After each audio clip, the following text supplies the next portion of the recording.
Good morning everybody. इसका की shortcut series में आप सभी बच्चों का स्वागत है। आइए प्रोसेस को कंटिन्यू करते हैं और नेक्स्ट क्वेश्चन समझते हैं, जो कि काफ़ी ज़्यादा खतरनाक है, काफ़ी ज़्यादा टेक्निकल है बेटा। इसमें मैं थोड़ा सा टेक्निकल ज्ञान का इस्तेमाल करूंगा, क्योंकि मेरे को लगता है कि यार थोड़ा सा आपको इन्फॉर्मेशन, हल्का सा, ज़्यादा नहीं बोलूँगा, हल्की सी इन्फॉर्मेशन आपको मिल जाए तो आपके लिए पॉइंट्स को याद करना थोड़ा आसान हो जाएगा। फिलहाल हमारा क्वेश्चन क्या है, फाइल का इंटरोगेशन हमारे पास क्या होता है। आप लोगों ने पढ़ा था कि हमारे पास एप्लीकेशन कंट्रोल होता है, उसमें 6 तरह के कंट्रोल्स होते हैं, जिसमें एक नाम इनपुट कंट्रोल्स था। इनपुट कंट्रोल्स हमारे पास कितने तरह के थे? 5 तरह के। बॉम्बे स्टॉक एक्सचेंज का data coding control, data validation control, और डेटा वैलिडेशन कंट्रोल को टेक्निकली फर्दर 3 भागों में तोड़ा गया था। फील्ड का इंटरोगेशन हो गया, रिकॉर्ड का इंटरोगेशन हो गया, फाइल का इंटरोगेशन हो गया। फील्ड का इंटरोगेशन मैं आपको पढ़ा चुका हूँ, रिकॉर्ड का इंटरोगेशन भी मैं आपको पढ़ा चुका हूँ। अब जो नेक्स्ट चीज हम सीखने जा रहे हैं उसका नाम है फाइल का इंटरोगेशन।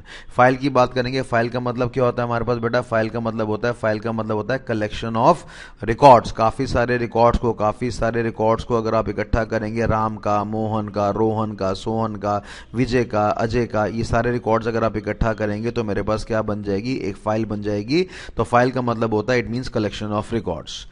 ठीक है। अब फाइल की इंटरोगेशन में हमें कितने सारे बातें चेक करनी पड़ेंगी, कितनी सारी बातें चेक करनी पड़ेंगी, कितने सारे कंट्रोल चेक करने पड़ेंगे। आइए उस चीज़ को हम स्टडी करते हैं, देखते हैं वो चीज़ें हमारे पास क्या अवेलेबल है।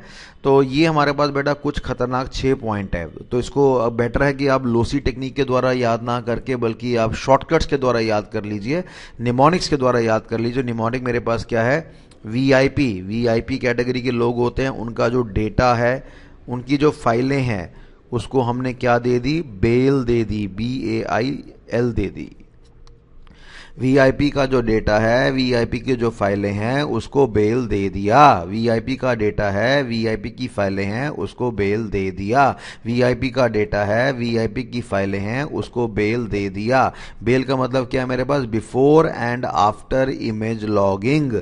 Before and after image logging, उसको बेल का दर्जा दिया हुआ है। ठीक है। थोड़ा सा मैं आपको टेक्निकल ज्ञान देना चाहता हूं इसके बारे में। देखो बच्चों, होता क्या हमारे पास ना एक मेमोरी डिवाइस है, सीडी है। मान लो ये हमारे पास सीडी है, और सीडी के अंदर मेरे पास क्या पड़ी है? बड़ी सारी फाइलें पड़ी हैं। अब सीडी के ऊपर मैंने ना एक स्टिकर लगा दिया कि इसके अंदर इस वाली फाइल की जानकारी है। तो ये जो मैंने स्टिकर लगा दिया, इस स्टिकर को मैंने क्या नाम दिया? लेबल का नाम दिया। और ये लेबल किस कैटेगरी में आता है? एक्सटर्नल लेबल की कैटेगरी में आता है। मैंने कहा मेरे पास एक मेमोरी डिवाइस है, मेमोरी डिवाइस का नाम यहाँ पे सीडी है, सीडी के ऊपर स्टिकर लगा दिया, उसको मैंने यहाँ पे क्या नाम दिया? एक्सटर्नल लेबल का नाम यहाँ पे दिया हुआ है। अच्छा, इस सीडी के अंदर भी नामकरण करा जा सकता है, सीडी के अंदर भी नाम लिखा जा सकता है। और ये नाम किसके द्वारा लिखा जाएगा? एक स्पेशल तरह के सॉफ्टवेयर के द्वारा, जिसका नाम होता है ऑपरेटिंग सिस्टम। और इस तरह के लेबल को टेक्निकली हम लोगों ने क्या नाम दिया? इस तरह के लेबल को टेक्निकली हम लोगों ने नाम दिया इंटरनल लेबल। तो मैंने आपसे ये बोला कि मेरे पास एक मेमोरी डिवाइस है, उसमें किस तरह की जानकारी पड़ी है, तो हमें उसका लेबलिंग करना पड़ेगा। लेबलिंग 2 तरह की होती है, याद करने का प्रयास करिए। एक का नाम है इंटरनल लेबल, एक का नाम है एक्सटर्नल लेबल। मेमोरी डिवाइस के ऊपर स्टिकर लगा दिया, एक्सटर्नल लेबल हो गया। मेमोरी डिवाइस के अंदर लिख दिया, तो वो चीज मेरे पास इंटरनल लेबल हो गया। तो मैंने कहा लेबल्स कितने तरह के हैं? 2 तरह के, एक का नाम इंटरनल, एक का नाम एक्सटर्नल। अच्छा, जितने भी हमारे पास सॉफ्टवेयर होते हैं, जो भी सॉफ्टवेयर होते हैं, जैसे फॉर एग्जांपल मेरे पास टैली नाम का सॉफ्टवेयर है, तो टैली नाम के सॉफ्टवेयर के मेरे पास डिफरेंट तरह के वर्जन्स अवेलेबल हैं। जैसे फॉर एग्जांपल टैली का नाम आपने सुना होगा, टैली 4.5 वर्जन हो गया, 5.4 वर्जन हो गया, ऐसी मेरे पास आपका 6.3 वर्जन हो गया, 7.2 वर्जन हो गया, 8.1 वर्जन हो गया, 9.0 वर्जन हो गया। ये हमारे पास बड़े सारे आपके वर्जन्स हैं। ठीक है। अब जब हम टैली में काम करना चाहते हैं, तो टैली में काम करने से पहले हमें चेक करना पड़ता है कि क्या टैली का राइट वर्जन में हम काम कर रहे हैं। मान लो टैली का वर्जन में हमें काम करना है 9 पे, और अल्टीमेटली मैं काम कर रहा हूं 4.5 पे, तो ये तो बड़ी बेकार बात हो जाएगी। हम आउटडेटेड वर्जन में काम कर रहे हैं, तो टैली में काम करने से पहले हमें वर्जन को चेक करना पड़ता है। ठीक है। तो इस तरह की चेकिंग को टेक्निकली हम लोगों ने क्या नाम दिया? इस तरह की चेकिंग को टेक्निकली हमने नाम दिया, that is known as version check. तो मेरे ख्याल से 2 बातें बता दी मैंने आपको, वर्जन चेक भी बता दिया, इंटरनल और एक्सटर्नल लेबल भी बता दिया मैंने। अच्छा, अगली चीज बेटा मेरे पास क्या आती है? खतरनाक चीज, जिसको हम कहते हैं पैरिटी चेक। पैरिटी चेक हमारे पास क्या होता है, ये समझिए। पैरिटी का मतलब होता है बेटा एडिशनल बिट। पैरिटी का मतलब क्या होता है? Additional bit. और बिट का मतलब मेरे पास क्या होता है? बिट का मतलब मेरे पास होता है बाइनरी का डिजिट। बाइनरी का डिजिट मेरा या तो 1 भी हो सकता है या 0 भी हो सकता है, उसको हम लोगों ने क्या नाम दिया? बिट का नाम दिया। और जब मैं एक्स्ट्रा बिट का इस्तेमाल करता हूं तो उसको टेक्निकली हम क्या कहते हैं? पैरिटी बिट कहते हैं। ठीक है, मान लो ये मेरे पास एक हिंदुस्तान का एक कंप्यूटर सिस्टम है, ये मेरे पास एक अमेरिका का कंप्यूटर सिस्टम है।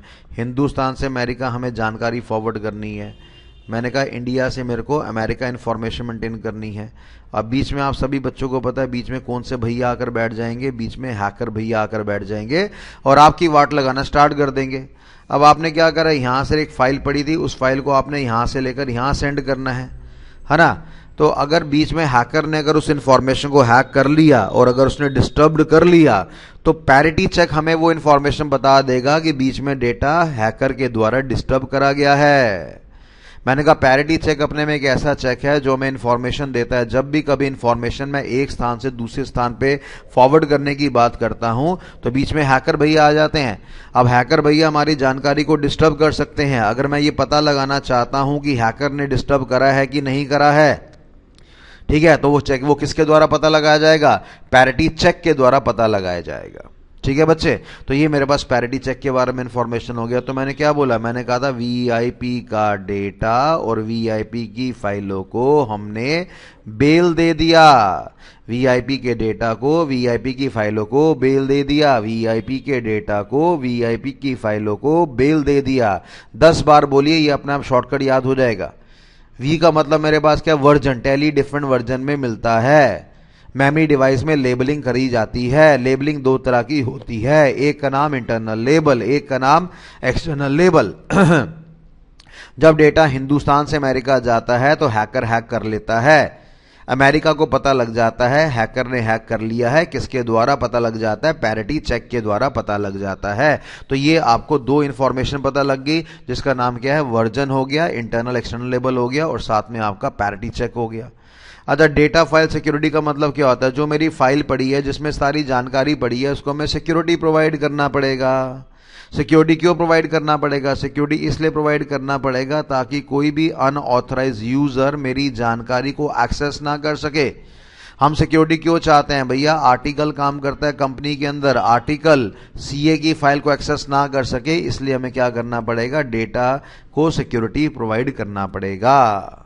ठीक है भैया, साथ क्या रहेगा? जब भी फाइल को हमें मॉडिफाई करना पड़ेगा, जब भी फाइल को हमें चेंज करना पड़ेगा, जब भी फाइल को हमें मेंटेन करना पड़ेगा, तो इसके लिए हमें ऑथराइजेशन चाहिए। ऑथराइजेशन मतलब क्या? राइट पर्सन ही राइट फाइल को मॉडिफाई कर सकता है, राइट फाइल को अपग्रेड कर सकता है।